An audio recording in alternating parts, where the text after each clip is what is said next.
Transmission start. Welcome to Where Did the Road Go? Join us as we wander off the path and explore lost history, consciousness, the paranormal, unexplained mysteries, alternative thought, and much more. We are present on the web at wheredidtheroadgo.com. Now here is your host, Soraya. Welcome to this edition of Where Did the Road Go? And tonight we're going to be hearing part 2 of my conversation with Gordon White. And of course, Michael Hughes has helped me out with this. I do want to apologize for last week's interview with Gordon. You undoubtedly noticed me coughing through parts of that interview. Well, here's the thing.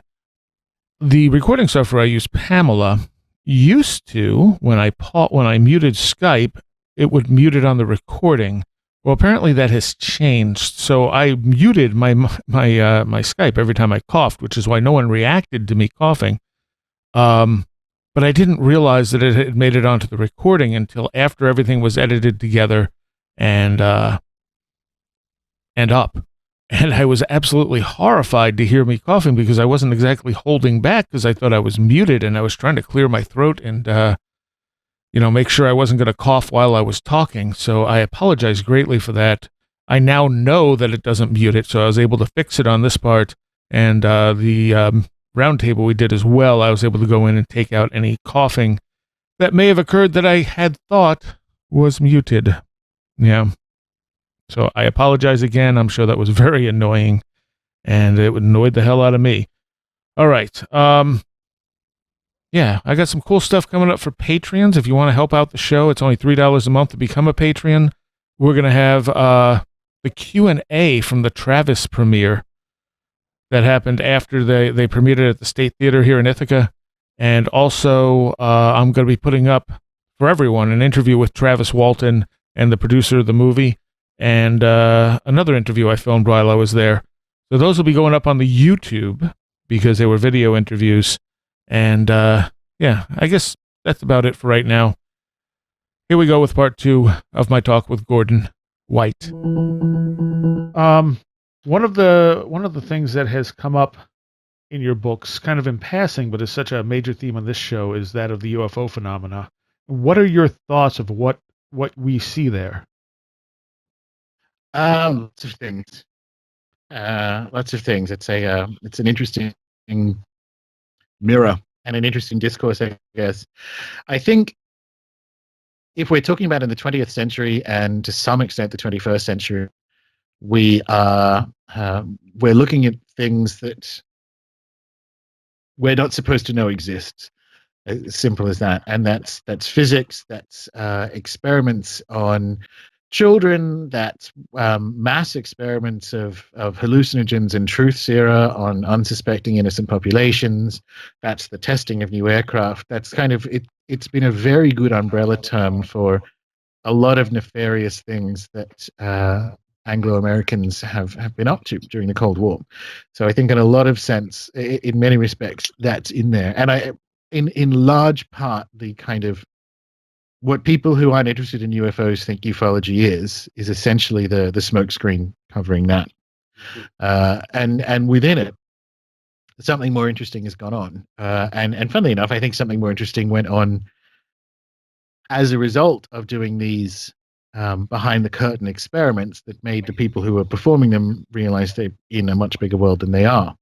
So that's ufology. If you're doing it on a volume basis, that's ufology. If you're not doing it on a volume basis, if you're actually saying, yes, okay, put that aside, I think it is a way of describing most of the stuff we've been talking about on this show. So non-human entities and human psi capacities or even meaning of life in the universe.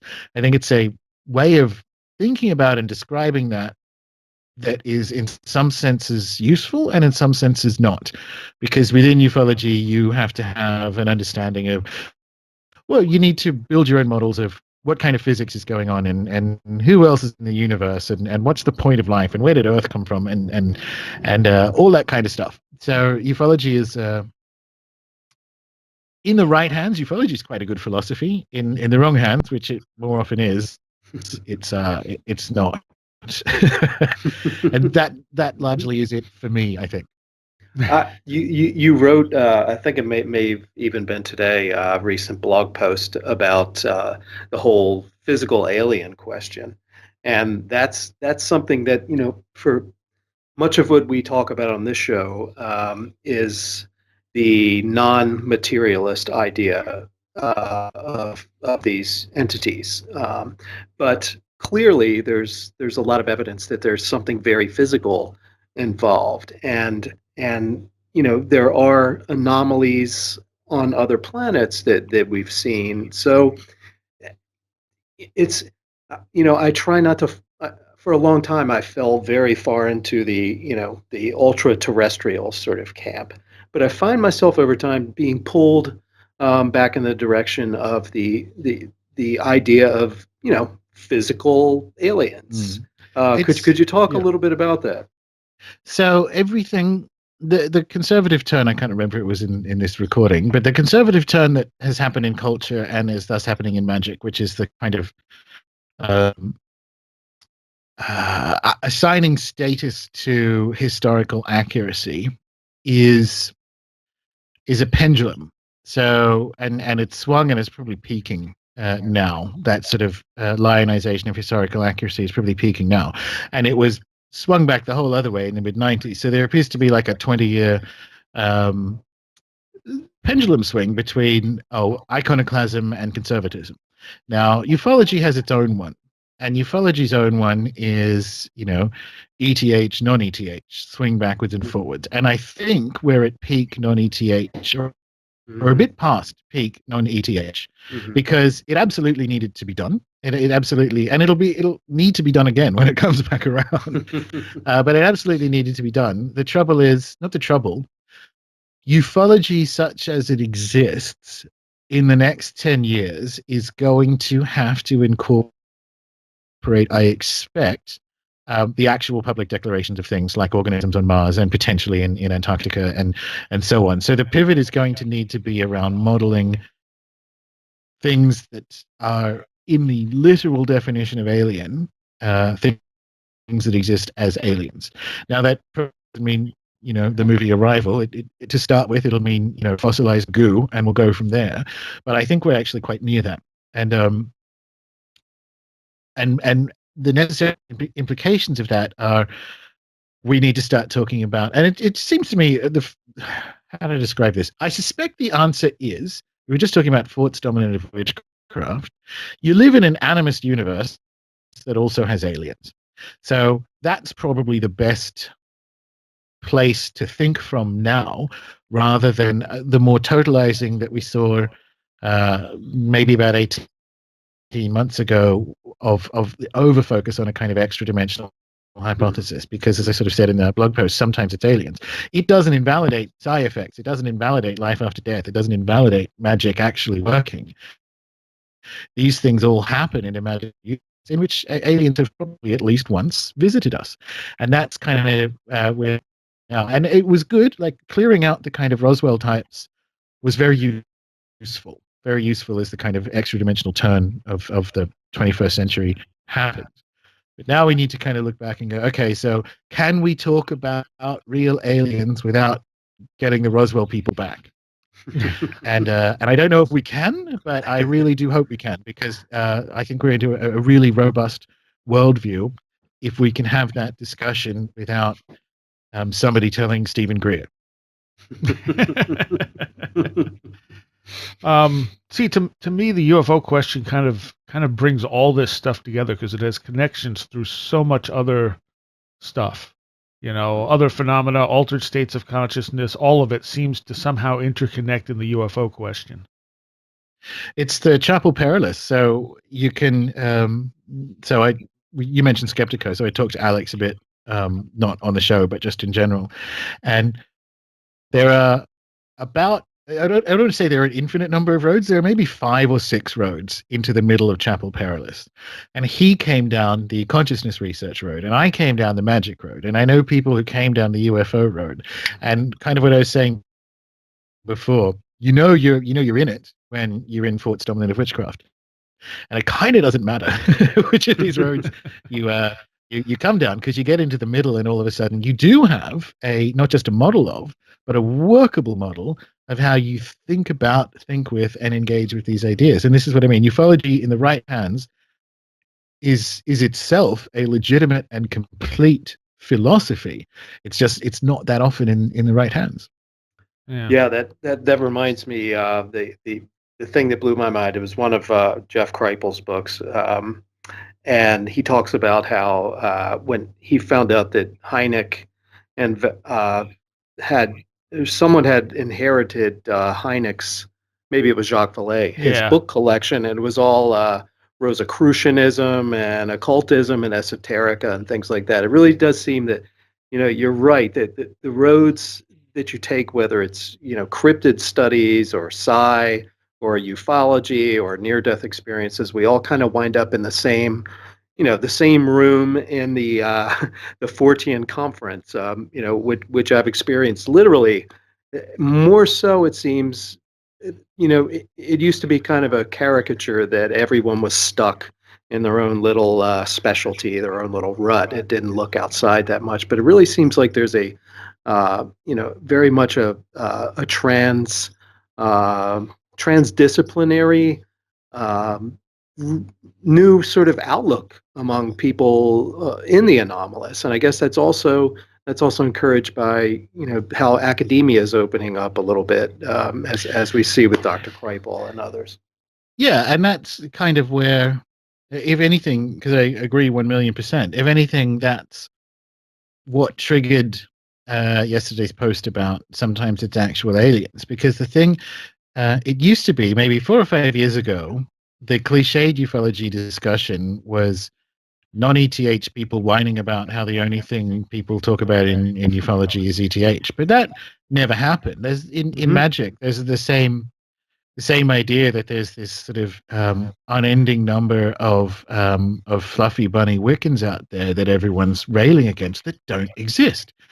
And in kind of ufology, it's you'll find some fringe people on the edge, but I want the discussion to update from in this kind of hypothetical multi-anomalous research conference, as long as we don't say, oh well, those silly ETH people, like we're at a point where we need to have a discussion about what we do talk about and what we don't talk about, and I think I think that's where we're at. I think it's almost like the cliche.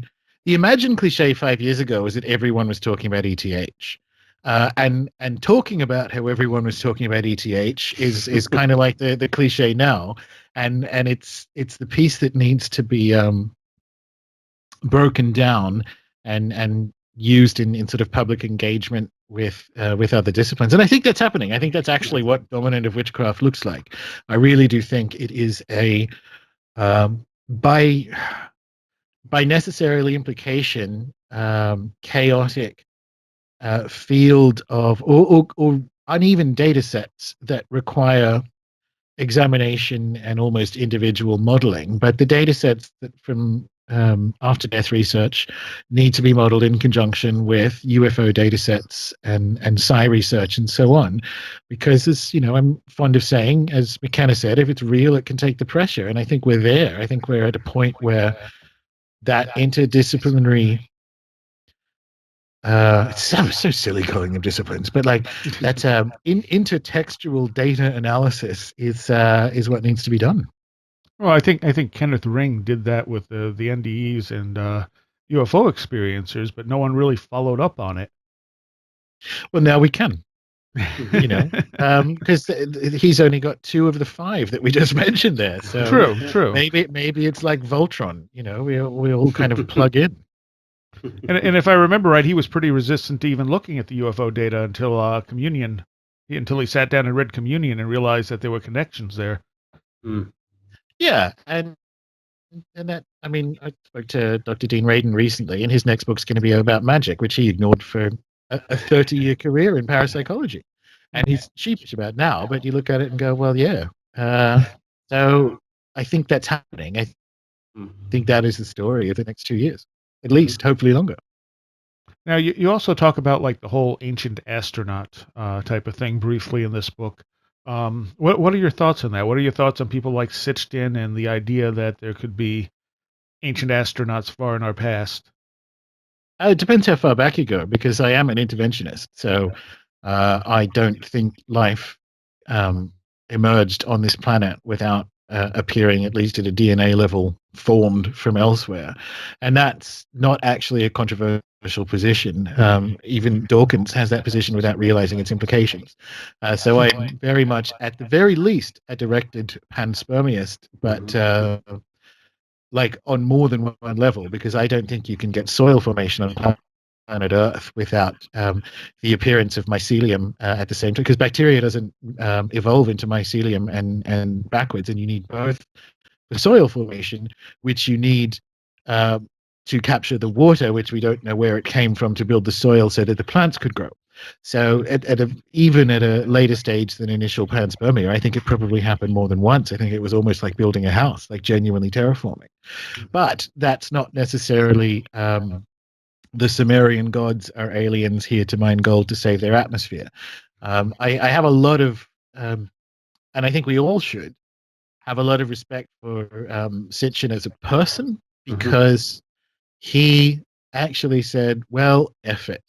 I'm going to teach myself Akkadian, and I'm going to teach myself all these different languages, and he was correct. He observed and they hadn't even really been translated for 50 years or looked at by the time he did. And he says, I don't think this is correct, and I don't think they're describing what um, Woolley thought they were describing in the British Museum in the 1800s.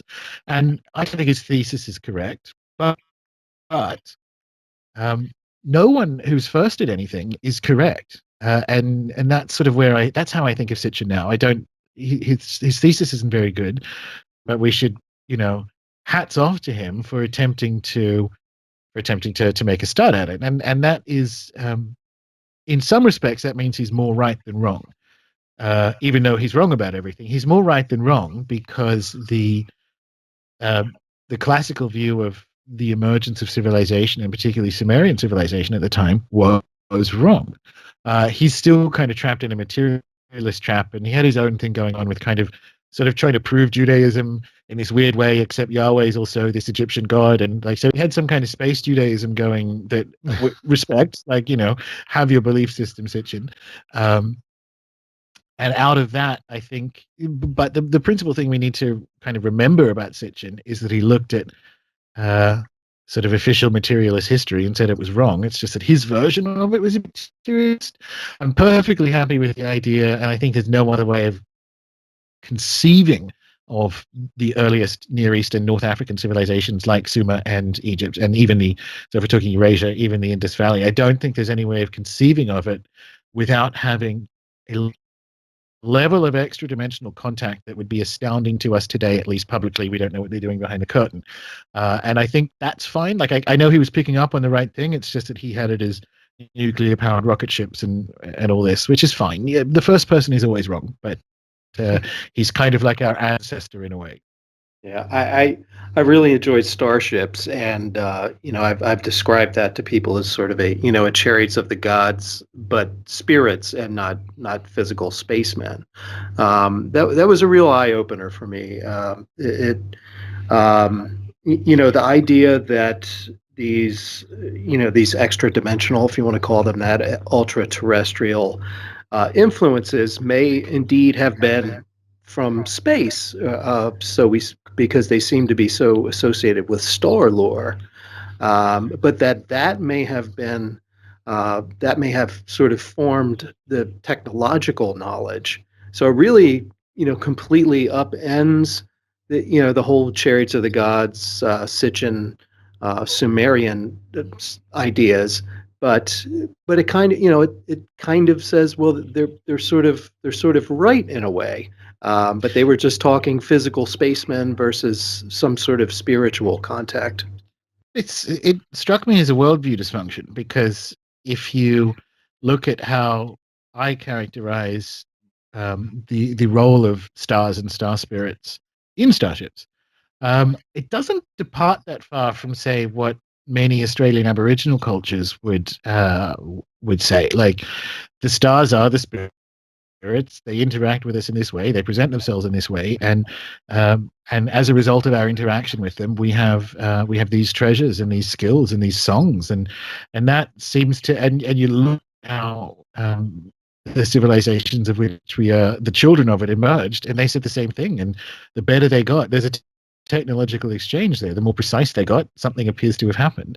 And Ancient Aliens is a worldview dysfunction. It's not necessarily wrong, because I would be the last person to suggest that human history isn't filled with the most swivel-eyed of anomalies, and it's just a matter of trying to work out more nuanced ways of thinking about how they interact, especially as going back to panspermia. I think it's, at the moment, the best description of how life appeared on Earth is directed panspermia. So we did come from space, like we did. Mm-hmm. And there is something at subsequent levels of us interacting with spirits as stars that changes changes what happens on this planet.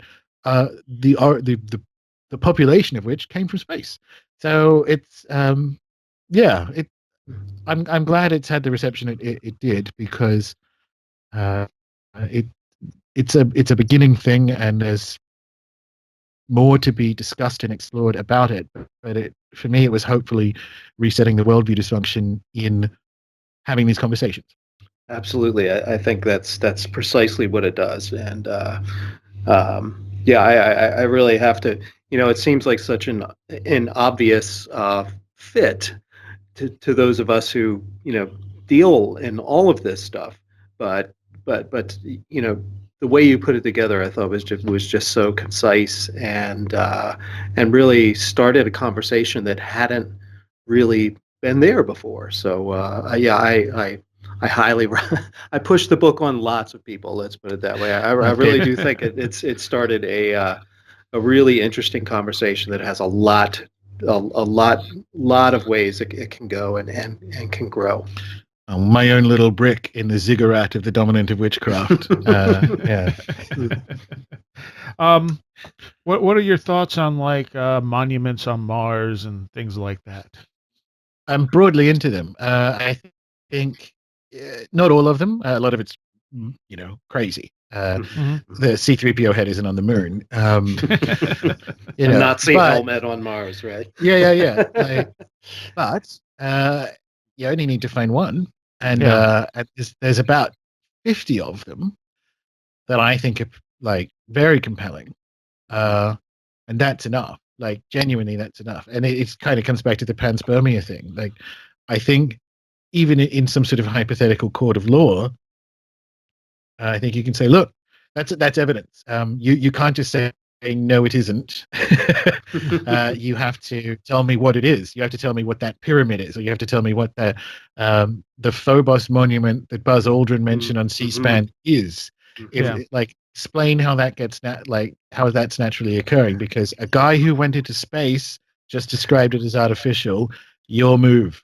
And so in that sense, you only need one of them, and I think we've got about 50, and that's important. It's important because they appear to be very old, clearly artificial, and at least as far as the three of us are aware, there is nothing of there are no complex physical organisms living on Mars or Phobos or so on, at least as far as we're aware. So all of a sudden we have the beginnings of a timeline for our solar system that I think is useful and needs to be. These are the pieces of the kind of broader ETH discourse that I think need to be brought into the dominant of witchcraft, because these are very good. These aren't whistleblowers or any of that kind of problematic data that you get in ETH land.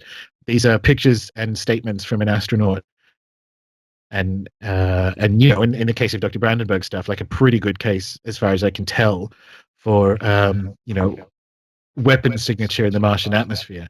And even without that one, you're left with the other 50 of them. So this is where, like, kind of yesterday's post, sometimes it's actual aliens, sometimes it is. It may not be now, but it seems to be. And not only that, some of the things look recognizable. I don't mean sphinxes and pyramids. Even even the monument on Phobos is artificial in a way that a human would recognize, and I think that says something. I think says something very important about other non-human persons that share the universe with us. Now, the weapon signature, is there any chance that can be something else? Well, I asked him that, and I've been running down the list, and the only thing I can find is someone who he then published a paper rebutting that it was something to do with plasma or whatever. But we're talking about the Xenon 129, which is apparently can be associated with some sort of plasma effect, which I asked him, but he's a plasma physicist. He's a plasma physicist who worked for military industrial private companies. He says, this is my background is plasma physics, it's not that. And then he listed all these reasons that I'm like, over my head goes this level of science. But otherwise, if a plasma physicist says it's Xenon 129, and even I can kind of read through the holes in the rebuttal, there's something to it. And again, even if there isn't, there's still the monument in Phobos. But in a weird kind of way, you start to not only have a timeline, but you start to have a narrative. It's almost like they are, in this particular context, mutually supporting data sets. And this is quite a challenging and dodgy thing to do. And it's not good science if you can avoid it, to sort of stack circumstantial evidence together in a circular loop, which is, well, there's some very old and apparently very damaged monuments on Mars, and there's also a bomb signature in the atmosphere, and as a result, there's damaged things on Mars, which could probably be caused by a bomb, and so you get caught in this loop. But nevertheless, bearing in mind that is epistemologically shaky, it's an idea we have to discuss, being fully aware that it is epistemologically shaky to get that circular. But what else are we going to do until Elon gets us there to have a look? Well, I find I've always been partial to the whole electric universe idea and Velikovsky's ideas of Venus colliding with Mars. And if you did have those thunderbolts, those massive ejections of plasma between Mars and Venus at some point in the past, I wonder if that could have caused that signature. I specifically asked him, because I quite like parts of Electric Universe as well. And so I specifically asked him about that. And he came back and said, he's the same. He's like, I'm really partial, as a plasma physicist, as you might expect, I'm really partial to the Electric Universe hypothesis.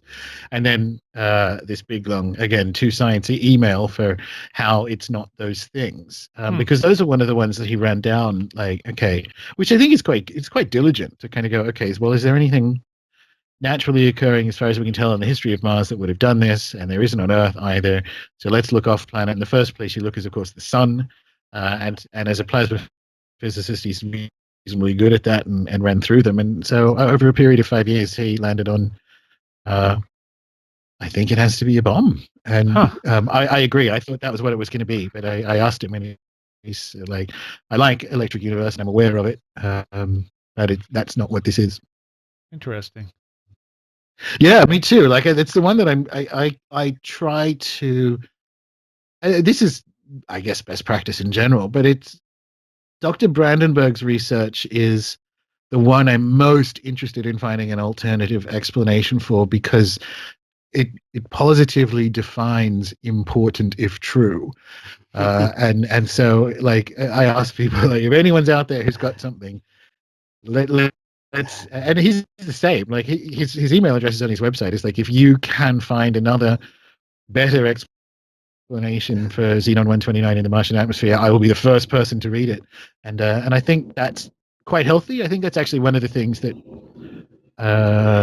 endears him to me, is he's still 20 years later on a quest to disprove it. Yeah, and that's incredibly important in all this type of stuff. Science, as well as what people may consider pseudoscience. Soraya, Gordon, if you don't mind us, I mean, you talk a lot about magic. We talk a lot about the theoretical underpinnings of magic, the history and things like that. But I think a lot of people would be interested, if this isn't too personal, and if it is, please say so. But what is the because I think a lot of people have the idea that anyone who's a magician, is just waking up and, running to their altar and doing their thing, every day, all day, that sort of thing. And I think they have probably a skewed idea of what a practical magician does.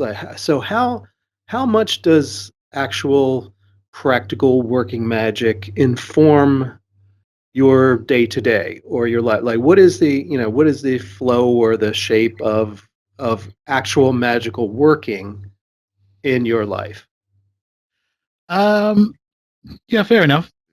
In a broader sense, if you were kind of careening from one disaster to the other that requires sort of practical enchantment intervention on a daily basis, then you probably need to look at structurally how your life is running and where it can be optimized, because that's absolutely true. In the same way, if you shouldn't be taking antibiotics every day or whatever. Like, this is not a viable long-term solution. Mine is more or less daily, so I do have daily devotional stuff. Depending on, there are special guest stars in it, shall we call it that? There are some regular ones, but there are special guest stars. So broadly speaking, you will find people who regularly practice do something like that on a daily basis. And I was actually pretty good for the first couple of months of the year, doing daily meditation. I'll be honest, it's been about 10 days. Such is life. But generally, those two form a kind of baseline, at least in terms of how magic is practically expressed today. Outside of that, I usually have, as I do now, long-running experiments, usually either grimoire or spirit-based. So I've got one that's a year long that's actually winding up. And in addition to that, there's sort of tactical, practical enchantment that I run a premium members group on Rune Soup, where every quarter there's a different kind of course on practical magic and a bunch of other stuff like the weekly video Q&As and so on. But the first one was on sigil magic, and one of the things that Rune Soup became known for was a sort of specific way of using sigils. And so the course takes people through that. But at a broad stroke level, at least once a month, depending on the, I guess, astrological conditions and lunar days, if you get something that seems quite an exciting opportunity, there's usually at least once a month or so where there will be a practical shoaling. The shoal is the sort of collective noun I use for enchanting or empowering multiple sigils at once, all of which is described in either my book or the website. And so that happens on a sort of regular basis. And other than that, there tends to be short-term experiments going on as well. And what's interesting about that is you have the sort of daily stuff. Interesting. I hope it's interesting. What's interesting about that is you have the daily stuff, and you have one long-running, and this one, which I can't talk about just yet, but the long-running 1-year experiment that is winding up next month has kind of prevented, there's some sort of polar magnet situation going on with different spirit lists. So if you're working with a version of one, it's been kind of challenging for me to work with like a later version of the spirit list that's associated with this long-running experiment, which is interesting in and of itself. It's interesting that suggests, again, either I'm completely crazy, very possible, or there is some external reality to whatever the spirit list describes. And as a result, I can't kind of get it to do two different things at the one time. So that's generally it. Like, it will depend. There's, as you know, because Michael, you've been on my show for tarot talking. That happens as well. Sometimes just when I'm bored. Like, usually you end up getting a life. Like, tarot is fun. So there will be at some stage during the month some form of divination, but not that much at the moment. I'm kind of aware of where things, if I need it, I'll use it. And that's about it. And then there's also a fortnightly, another kind of spirit practicing, which I also can't talk about because other people are involved, that's specifically to do with the dead and so on a regular basis with a group. So it depends who you ask. This is the kind of classic thing about magic. But inevitably, if you are taking it seriously, and by the way, I'm not a typical example of people who will admit to practicing practical enchantment, because they do it quite a bit. That is absolutely not necessarily not necessarily what you need to do. I've kind of got my calendar full with this sort of stuff, and that's newish for this year. But yes, usually you will find that there is daily interaction with whatever kind of X-Men team the particular witch or whoever has, and that, I think, is the baseline. And on top of that is it depends on your life. That's that brings up something too. I mean, you talk a lot about working with the saints, these kind of ancient superheroes, and also some of the spells in the grimoire section, and a lot of the magic you talk about. I know it probably freaks out a lot of people because there are Christian references in it. Most people, or the common conception of magicians is that we're all working in a strictly, pagan mythos. So it freaks out a lot of people, especially those that kind of came of age with Wicca and neo-paganism and things like that, to see these Christian elements and names of saints, and the use of saints as devotional candles and all that sort of thing. So that was really fascinating to me, because that was something I had sort of picked up. So seeing you referencing it well was a nice confirmation that I wasn't out of my mind, in working with some of these guys and women that were part of my my Catholic upbringing. So I'd love if you could talk about that a little bit. Yeah, absolutely. And funnily enough, just in reference to the premium members group, there are a few people who are a bit squeamish is a bit is not fair enough, but have some concerns about the upcoming Grimoire course, because the method of interaction with these particular spirits is embedded within a Christian context. Funnily enough, the people I find who are most resistant to a Christian context are the ones that I would define as being far away from the experience of the sort of magical technology of Christianity, because it inevitably is someone who's grown up in some sort of Midwest happy clappy, probably CIA funded megachurch, and it's not Christianity. It's not. It doesn't have any of its foundational rituals. It doesn't have anything to do with the sort of church father metaphysics that informs things like baptism. And you can like or not. The point is, Christianity is a system of magic that emerged out of the classical world, Platonism and Neoplatonism. So it is pagan, literally, in that sense, and it is predicated on these rituals that are the stuff that was expressed in the happy clappy devotionalist churches. That's not Christianity. That's some kind of mutant demon virus. So I sort of tell people, like, okay, I to try and find where it is they're resistant about, and it's usually that. I'm like, okay, that's good. So the good news is you weren't raised Christian. What you need to do now is go and actually look at the underlying metaphysics. You don't have to. I'm not. No one's being converted here, right? Go and look at the underlying metaphysics of it, because the practice of magic in a Western understanding is necessarily embedded in this kind of like high medieval Catholic animism, which itself is necessarily embedded, like, congratulations, you're back to paganism, is necessarily embedded in this classical world formulation of gods and spirits and the role of humans and so on. That's actually it. And this idea of rejecting it is also false. Like, I gave an interview for a Italian witch group last year, and I made the case, which they didn't like, but it's true of Wicca as well. Wicca is by definition a form of Christian Protestantism, because it emerges out of a Christian culture, and crucially, and this is why it's Protestantism, it emerges out of a dissatisfaction with how the prevailing culture conceives of God. That's what Protestantism was. There's obviously politics behind its various permutations, but there is no such thing as getting back. It doesn't work. You can't.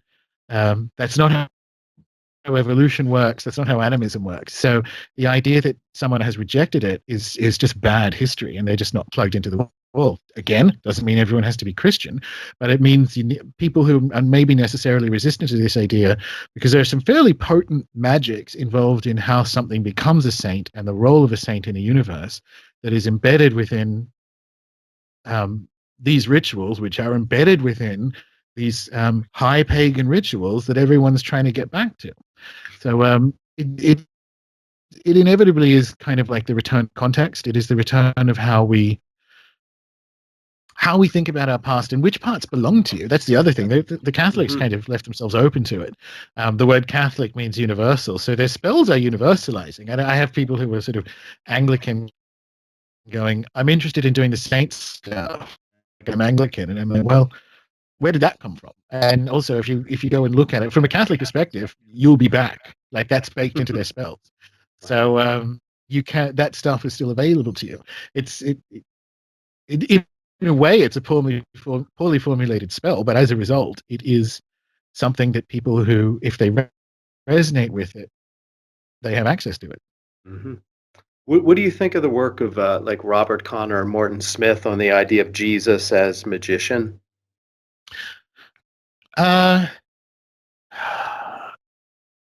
It's good. The short answer is it's good.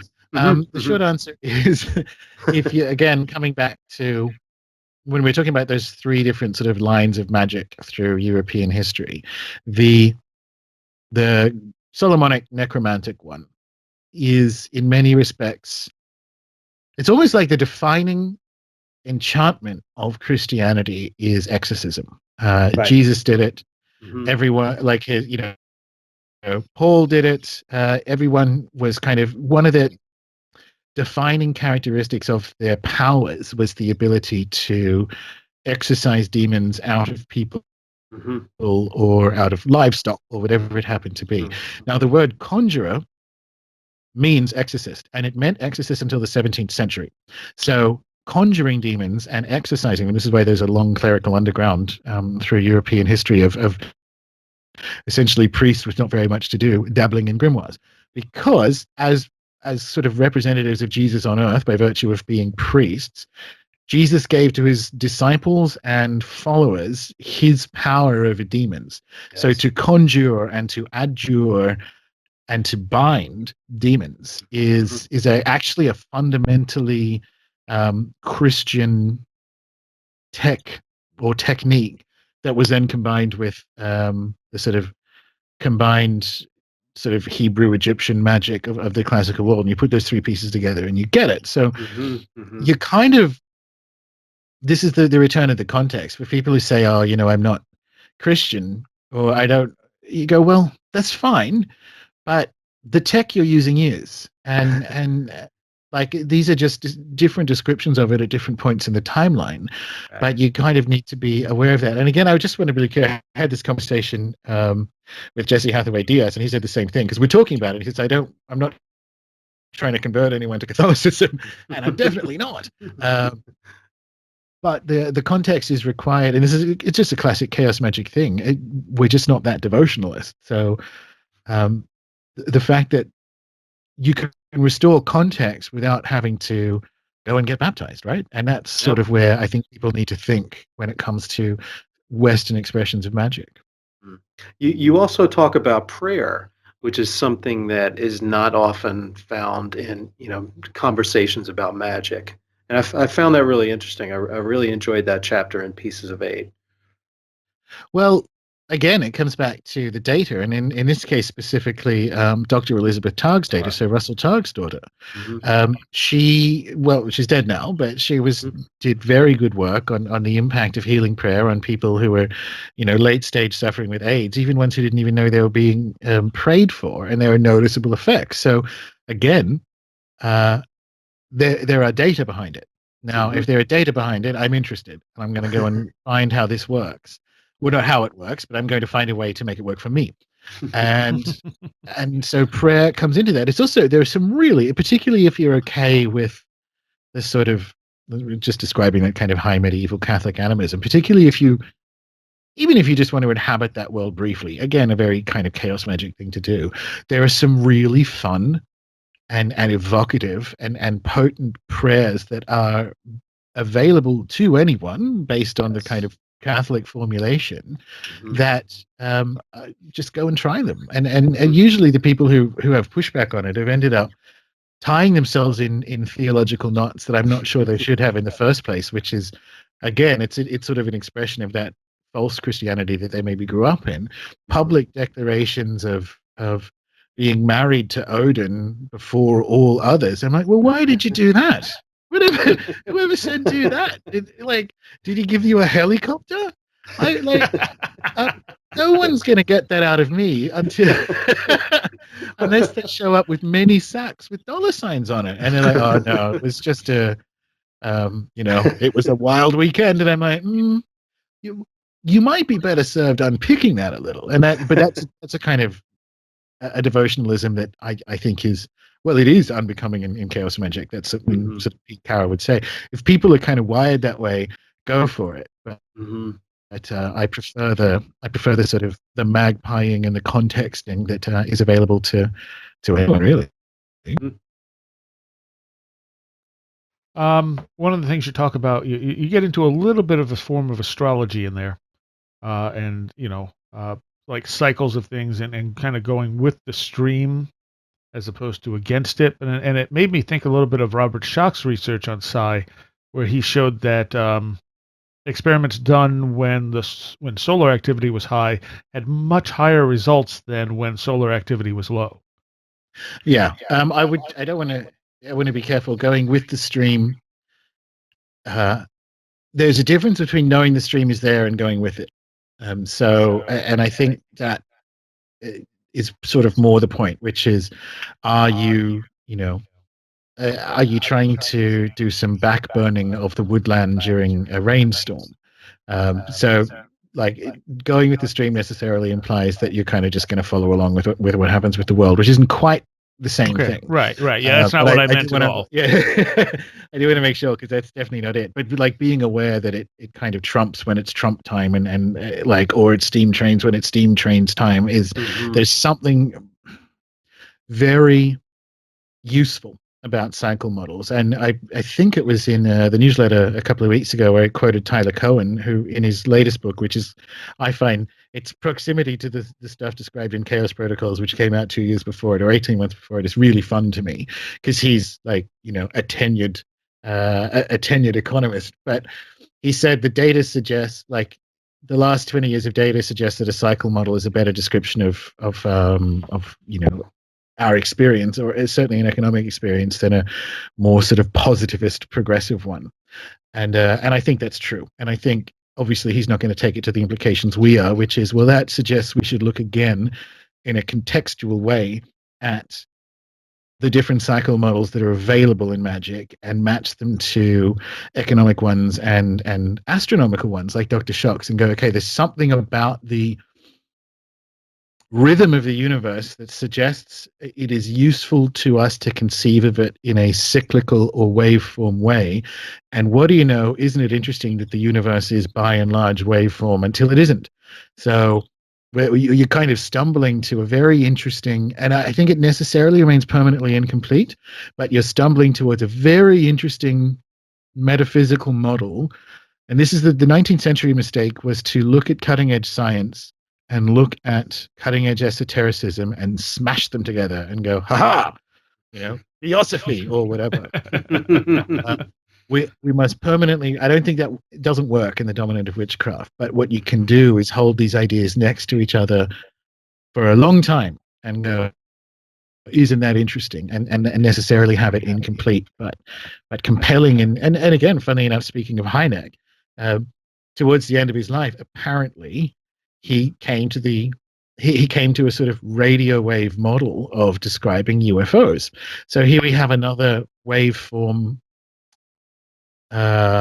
metaphysic, for want of a better word, to layer into the other ones. And again, you kind of do that and you squint at them rather than plug them together, and you think there's something to this. And why I put the astrology in Pieces of Eight is Pete Carroll and I understand why. In the mid '80s, you're still kind of dealing with the kind of Castaneda, Age of Aquarius astrological stuff. So he kind of repudiated all of astrology, going, "Well, this is nonsense."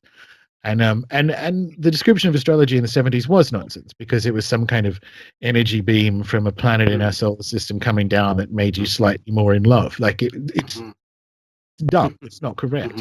But a clock doesn't create the time; it can still tell it. So we have this sort of a story of a waveform or cycle model is baked into astrology rather than caused by it. And that's why I wanted to have that cycle discussion in Pieces of Eight, because it's something that needs to come back now that, as Tyler Cohen said, now that an analysis of the sort of wider data sets that have been available to us and also the computing power to crunch them that's happened in the last 20 years suggests a cycle model is a very useful thing for a magician to consider. Okay. I had a question. This and I'm hoping I'm hoping this is something you can help me with, because I regularly get questions from people who are new to magic. They want to practice magic, and it's difficult for me because I- my instinct is to say, well, start by reading history. Because my education in magic goes back to when I was a kid. And then I got caught up in the whole Golden Dawn thing for a lot of years, and then I kind of, shoved that to the curb where it needed to be, before picking up other traditions, Chaos Magic, and then in the '90s, and evolving from that. But so it's hard for me to say, like, where, okay, do they go in from, is it easier to get for someone to make their way through a folk magic perspective, like hoodoo or something like that, which is very, sort of simple, easy to begin without a lot of theory. Of course, I kind of push them in the direction of your books. I think there's, but without knowing the history of magic, what do you what would you say would be a good entryway for someone who's saying, I'm fascinated by this. I want to start experiencing it. I want to start practicing it on some level. Without wandering into the bookstore and grabbing, Scott Cunningham's book off the shelf, or something like that. Like, how would you, what would be the way you would sort of guide someone into beginning a practice in this time where there's just so much available? Um, hmm. That's hard. Well, it is because no one listens. So I kind of had I kind of had to think about this for Chaos Protocols in particular, Mhm, because I get that fairly often as well, mhm. and no one listens. No one's ever listened. You mean I Ever. have to read a book? Oh Well, no, it's more yeah. like if you try to tell people, no one. I certainly didn't. No one ever did. A year's worth of elemental balancing and what have you. Like no one ever does it. It's like, wait, so there's a book of demons over there, and I can go and get it and get high with my friends. And well, I'm going to do that rather than your kind of elemental thing, because that sounds quite boring. And so no one's ever listened. That's literally what Crowley did with the Goetia, right? Mhm. So I did something potentially irresponsible, but I think in retrospect correct with Chaos Protocols, which is step one is to become invincible, and I don't care how you do it. So you have to have that extreme experience, and I truly don't care how you do it. I truly don't care if you terrify yourself with an alien abduction or any of that kind of stuff. But and until you've done that, the books are irrelevant. Like. Because you're just going to ask me another question. That's the other thing that I'm like, you're going to ask me another question if I give you a book. I say, go and read this book. And then they'll come back and go, well, I have some questions about this book. And I'm like, well, I know where this is going, and I'm a little bit busy. So here's my other suggestion. It's go and have an extreme paranormal event happen to you, however you want it. Yeah. Shaman in South America, Ouija board in abandoned mental hospital, Mhm. all that kind. Like you open up Netflix, look at American Horror Story, and pick one. Like it would be lovely if you had a transformative and benign experience where your grandfather physically manifested unbidden in the living room in shining light and told you that everything's fine and he's fine and what have you. But it doesn't have to be that. And that's usually when you kind of separate the I'm interested in practicing magic from I'm interested in people on the internet thinking I'm a magician. Because the difference is like, oh, I have an abandoned mental hospital near me. I will thank you very much, sir. I will go and do that. I'm like, you can write me back. The other ones, they're not cooked yet. And also it's not a universal. This is the definition of a niche experience of the world. So and yes, it has high interest, but it has low participation. Right. And you have to discern the difference. And for me, it's been that. So I tell people that. I think the ones that it really sticks with are the ones that have already had that sort of initiatory experience anyway, and that's what's leading them to say maybe I want to try and see if I can control or channel some of this to make sense of what I have already experienced. Well, then if they're interested in a subset, so if they're interested in I would like to channel, or I'm quite interested, and usually they'll tell you like I'm interested in going further with ancestor stuff, or I'd like to learn automatic writing or whatever it happens to be. You can kind of get them at a subset level and go from there. But the other thing, you go around the houses with that stuff. Like I mean, after 20 something years, I look at the stuff that I have done and I've read, and the many times as a teenager where I thought I'd had it all worked out, and like after that first experience, go and do anything, go and do something, go and do whatever, and if it works, and there's just no other way. It's like the other important things in life, like sexuality or whatever. Like it's going to be specific to you, and you're only going to find it by doing the exploring. And the good news is there are other, like, come back to me and share your stories of what happened. That might be better, and that's better for everyone. Yeah, that makes a lot of sense. Okay. I guess the last thing I wanted to make sure I brought up in this conversation, you have a chapter on there about health and the way that the West kind of deals with health at this point and how, well, bad it is. Yeah, I think this is almost another route into Chapel Perilous that we were just talking about. This is almost another route into Michael's hypothetical Fortean conference, because the health is something that affects us all. Like that, it sounds like a dumb political thing to say, but it actually is. Health and nutrition and so on. It's unavoidable. And as a result, it's been caught up in any number of the 20th century hijacks, from dysfunctional materialism to the impact of corporations on state policy, to the detriment of the deaths of actually millions of people, and so on, and the desecration of the environment and all this kind of stuff. So you kind of can't not. And also, there's something that is an echo of the traditional witch's role as poisoner and herbalist, and someone willing to do radical things, that makes you realize you can never, certainly not when it comes to your own health and nutrition, listen to official sources, because they have repeatedly proven to be wrong.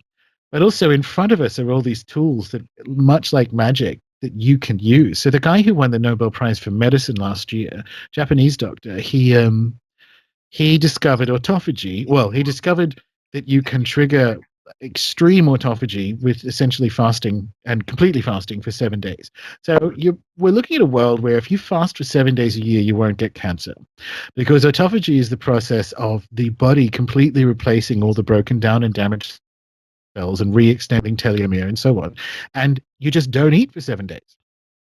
That, combined with the role of entheogens and the sort of access to, and lack of access to, foods of different nutritional qualities, and the opportunity to grow your own and be part of community-supported agriculture, and so is essential, because not only is the sort of Western food system corrupt and broken and not built for you, neither is the healthcare system, which, at least for Americans, is I who knew it could get any worse? But apparently, but apparently it can. And there's no way that doesn't get better. I just for that kind of stuff. Single payer healthcare will one day and actually quite soon come to the US. So you have to not die in the next 4 or 5 years. It's basically it's shit advice. Sorry to swear again, but you have to not die. And even when single payer healthcare comes, I don't have a very high opinion of a lot of what will come out of it, just because you end up treating cancer with treatments that cause more cancer rather than fasting and THC and so on. So those are the kind of things that have always been the role of the witch, is to know these things. And that's why it had to go in the book, because it's so essential. There's you also talk about ritual being an important part of achieving health, psychological health. And the idea of fasting. I mean, fasting has always been a spiritual technology too. So you really are working with the whole mind body thing.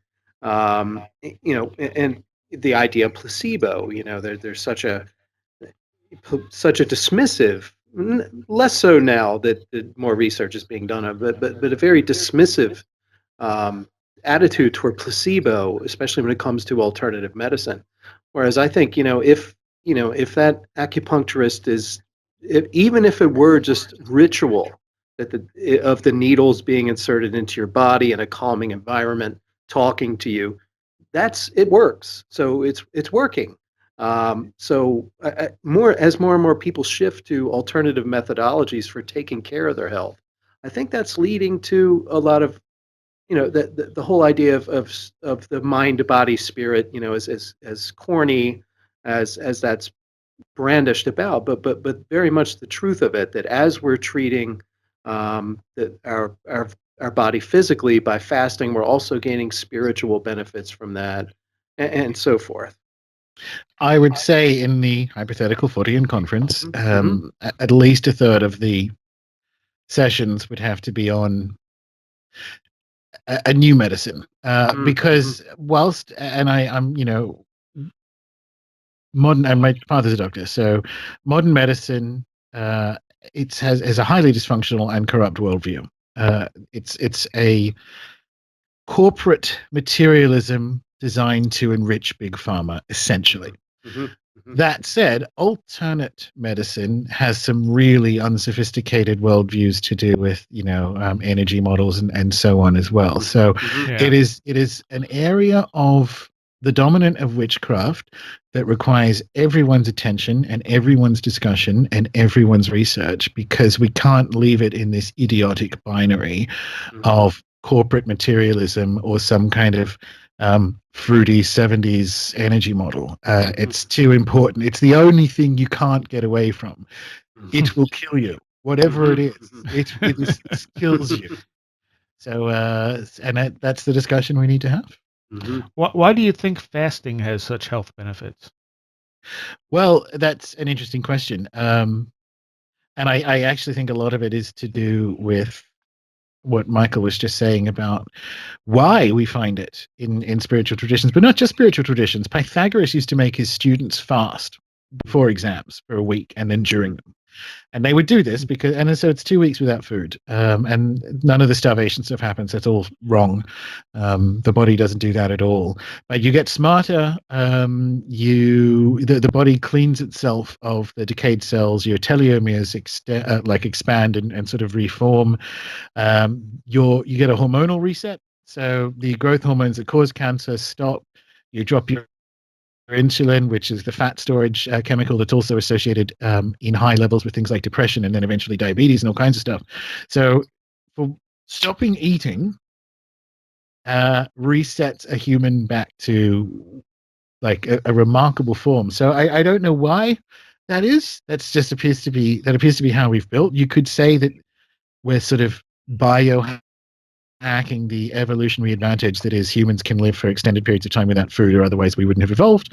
That may well be part of it. But I tell you what, if you do a 4-day and up fast, so I did one the other week. I went 4 days.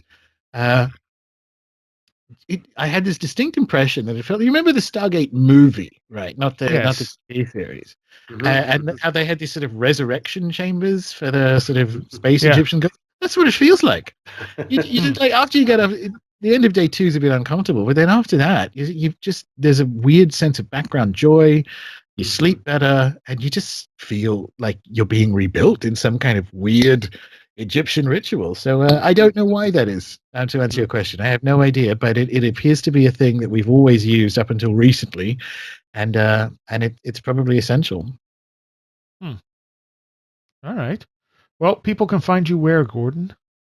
Runesoup.com, obviously the best place. There's also Runesoup's on Facebook page, has a Facebook page, and I'm on Twitter. But yeah, runesoup.com is where they can find out about the books and the blog and the podcast and all that kind of stuff. Okay. And any last questions, Mike, before we let Gordon go? No, we covered a lot. It was really a lot of fun. So thanks, Gordon. Oh, always a pleasure. Yes, thank you very much. All right, I hope you enjoyed that. I'm sure we'll have Gordon back sometime very soon. So, also, we are still collecting personal stories, and I know I've talked to a bunch of you about them, and I'm hopefully going to have some personal story shows up very soon. My life has been kind of a wreck for most of 2017, and it's left me with very little time to do things that I want to do, like those personal story shows. I'll probably just do a show per story, and it'll just go up as a podcast and YouTube. But hopefully very soon I will be contacting people and getting some stories. I know some of them I've been sitting on for quite a while, and I've had a lot of people contacting me. And if you want to contact me about a personal story you've had, you can do so at stories@wheredidtheroadgo.com.